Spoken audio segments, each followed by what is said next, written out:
Michael Sheen will not be in that. He's not invited. He can maybe play it like a bloodhound or something, and I'll have to put him down because he's getting old. Hello, David Tennant here. I'm going to roll the dice of my career and find out what it's got to tell me. Whatcha? That is Kilgrave from the Marvel Cinematic Universe's Netflix phase.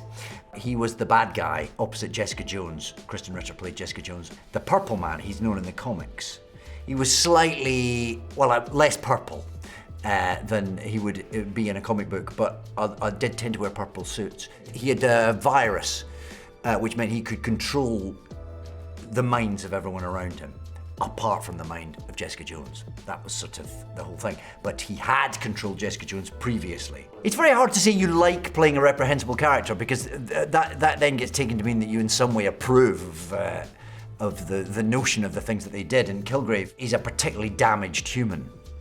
Obviously, as an actor, you're interested in the bits of humanity that go wrong and corners of psychology that are to be unearthed and understood. Things that hopefully aren't necessarily part of your own worldview, but you can try and extend your kind of imaginative reach into that. That's part of what's exciting about the job, I suppose, and Kilgrave certainly afforded me that. It was a great series, a lot darker than a lot of the Marvel stuff that we see now. It was where the Daredevil and Luke Cage and Iron Fist, that sort of era, Netflix were given these properties and took a sort of more adult take on some of those superheroes. And Jessica Jones particularly is a story, although it's set in the world of superheroes, it's actually quite a dark tale of abuse, really. Brilliantly played by Kristen and really cleverly, intelligently written by Melissa Rosenberg and her team of writers. Something I was very proud to be a part of. It managed to sort of straddle the world of having something very important and difficult to talk about, and also being from this world of this incredibly creative Marvel universe. I'd recommend it. Shall I roll again? Oh, well, that's me in Staged. Staged is something we made during lockdown from our own houses. I was in it, my wife Georgia was in it, and then Michael Sheen and Anna Lundberg from their house in Wales were also in it. A producer friend of ours called Finn Glynn, who sort of very early into the pandemic went, what are we going to do now? And he found the writer Simon Evans, who came up with these brilliant scripts about the idea that two actors who'd been rehearsing a play suddenly found themselves in lockdown and what happens next. First of all, we just made one on spec to see if we could. We just did it in our own house. Simon wrote a script, which was very clever and very funny, and we used our own laptops, and it sort of worked. And the BBC rather quickly, because they had nothing else to put on the telly, went, we'll have as many of those as you can make pronto. And one of the really exciting things about it is everyone was locked in their house. We quickly discovered. So when we approached Samuel L. Jackson, Judi Dench, Ewan McGregor, Jim Parsons, sort of everyone we approached went, yeah, I'm not doing anything else. So we had the most extraordinary guest cast for any show that has ever existed, because it was everyone just dialing in from their house. It was so unexpected, and it was a way of making the best of a fairly awful situation and managing to do something and make a show which, if I do say so myself, worked rather well. Shall I roll again? Look at that young person. This was a show called Takin over the Asylum, which won a BAFTA back in 1994? Is that right? I mean, that's more than 30 years ago, which you can probably tell from that picture. It was the first big TV job I'd had, really. Certainly the first thing where I was in a whole series. Ken Stott was the lead. We have Katie Murphy, Angus McFadden, brilliant people, and brilliant script by Donna Francis-Child about a hospital radio station in a psychiatric hospital in Glasgow. Filmed in an actual psychiatric hospital just outside Glasgow that was in the process of shutting down. And it was a very significant moment for me, I suppose. The first time I'd had something on the telly that people noticed made me move from Scotland to London, and kind of everything that I've achieved professionally ever since came from that show. So I'm very grateful to David Blair, the director, who took a chance on a wee Scottish boy who hadn't done much. Thanks, David.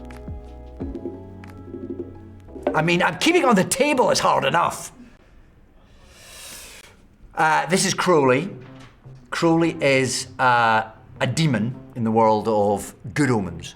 He is hell's representative on Earth, and really it's the story of him and his opposite number, Aziraphale, an angel played by Michael Sheen, who's heaven's representative on Earth. At least that's where the story begins. And Crowley is charged with delivering the Antichrist to Earth. It all goes a bit wrong. Doomsday follows, pretty much. I mean, that's it in précis. Michael Sheen was definitely cast first. He's never let me forget it. And I think initially, in fact, the thinking was that Michael might play Crowley. And then things sort of shifted and he became Aziraphale. Before either of us, though, there'd been a movie version, which I think was Terry Gilliam was going to direct. Now, I think Johnny Depp was going to play Crowley. And who would have been Aziraphale? Who'd you get before you get Michael Sheen? Brad Pitt. I just made that up. We've done 2 series of that, and we've got a one-off special which will finish the story and tell us where Aziraphale and Crowley are going to spend eternity or not together. We've already had that one. It's going to get difficult now to find a novel one. We've already had that one. What have we got left? This is the 10th Doctor from a television programme called Doctor Who. One of 2 Doctors that I have played. I was number 10 and number 14. But this, I can tell from the fresh-facedness of it, is the 10th Doctor. Doctor Who is a series that has been running now, on and off, for 61 years. I came in 2005 and did a little stint until about 2010, and then for the 60th anniversary I came back and did another little stint, which is when I became the 14th Doctor. There have been 15 Doctors. Actually, there's been a few more than 15 Doctors. Depends, I mean, how in depth do you want me to get on this? There's been 15 sort of Doctors in the kind of run, but there was also John Hurt, which was a Doctor we didn't know about. There's a fugitive Doctor, there's a couple of versions of the first Doctor. Anyway, I was the 10th. I mean, either you know what this show's all about, or you're absolutely lost and mystified by this. But if you don't know what Doctor Who's about, you should go and check it out. It's an evolving and wonderful and very alive world, which has a lot of very devoted followers, of which I am one.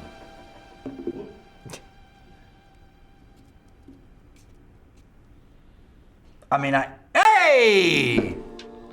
Alec Hardy from Broadchurch, who was a grumpy detective who ended up in a Dorset village called Broadchurch, twinned with a slightly less grumpy detective whose job he got, played by Olivia Colman. So the series starts with the 2 of them having to work together when a body is discovered on the beach. I mean, I won't give away any spoilers, but it gets pretty dark. But it was a fantastic show to work on. It had an amazing ensemble cast. Olivia, who you may have heard of, Jodie Whittaker, Andy Buchan, Johnny Bailey, Vicky McClure, Pauline Quirk, an amazing cast. Brilliant script by Chris Chibnall. I look back on that time very, very fondly. Made a lot of very special friends on that job. Most of it was filmed in Bristol, in a studio. And then every now and again, during the shoot, we'd have a week or so away in West Bay, and we stayed in this brilliant hotel called The Bull, which I hope is still there, and I hope now they've seen this, they'll invite me back. We had some very fond memories of that cast hanging out and people coming to set the next morning, sometimes with sore heads. I don't know that I've ever really had a methodology or a particular understanding of what it is one does with a character. I don't have a set of rules that I've ever particularly followed or a criteria that I sort of work through. It's a little bit of chuck some ideas at it and see what sticks. Has that evolved? Has that got crisper or better or more economical? I don't know. A lot of the time you're sort of dealing with imposter syndrome or a sense that everyone around you knows what they're doing more than you do. So I suppose if anything has evolved over the years, it's just an understanding that we're all scrambling around in the dark and nobody really knows what they're doing, and anything that you can achieve collectively that works should be embraced and celebrated. But it's all a bit of a sort of struggle against your own self. That's bleak, isn't it? Which of these characters would get on? I mean, I don't think Kilgrave would get on with anyone, and Alec Hardy's pretty grumpy. The Doctor would probably get on with most people, and that's me. I mean, the staged me was obviously, hopefully not too much like the real me. He was quite craven and unpleasant. I'd like me and the Doctor to hang out, just because I'd quite like to go at time travel. What have I not played yet? A vet. I've not yet played a vet. I think I have played a dentist. Yes, I look forward to playing the vet detective, coming soon to ITV1. Will Michael Sheen be in that as well? Michael Sheen will not be in that. He's not invited. I mean, he can maybe play it like a bloodhound or something. He can play one of the animals, and I'll have to put him down because he's getting old. It's never really up to the actor to decide if you're ever going to return to a part. I mean, something like Doctor Who, there's very much an end to it. You regenerate and someone else takes over. Matt Smith walked on set and I left and I never thought I was coming back. I suppose though, because it's all timey-wimey, turns out you can come back now and again, which is a great joy to revisit something that has been so positive. Campbell Bain, what's he up to now? I mean, he's now in his mid-50s. Jesus. Could be a vet. Campbell Bain could not be a vet. Campbell Bain and the vet detective are very distinct characters, how dare you. The seventh side of this dice, the vet detective, coming soon to ITVX and ITV1. And to the iPlayer. I mean, I'll take whoever wants to do it. Disney Plus, Netflix, I'll take it from anyone. The vet detective coming soon, next summer. Michael Sheen as the Bloodhound. Doesn't make it past episode 1, I'm sorry, Michael. I don't think I've played a vet.